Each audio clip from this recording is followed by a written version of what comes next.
This is an audio on G.K. Chesterton's on the pleasures of no longer being very young. Notice the paradox in the very title of the essay.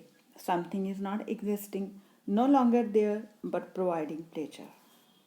Like his friend Hilaire Belloc, Chesterton, Chesterton's whole essay is full of humor, paradox, and frequent allusions to provide us an insight into the real advantages of old age.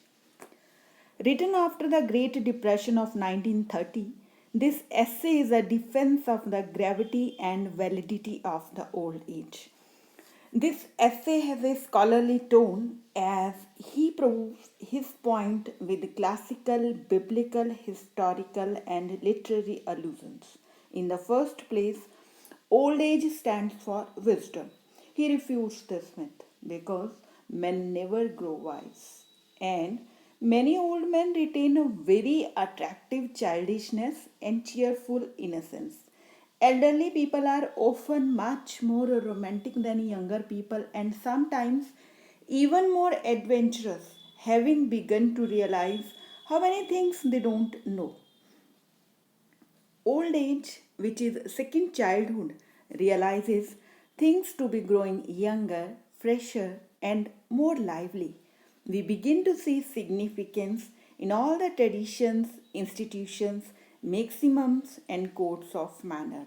We understand that everything means something and that life itself has never died.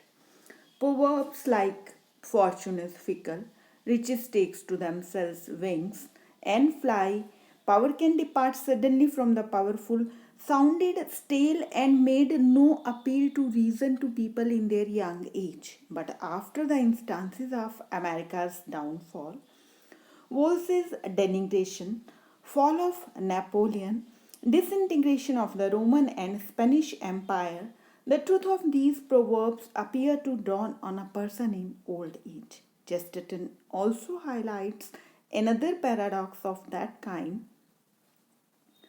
by stating that it's not the young people who realize modernity. For the young, new thing is always in the background of their lives, which is why they don't realize what is exactly new.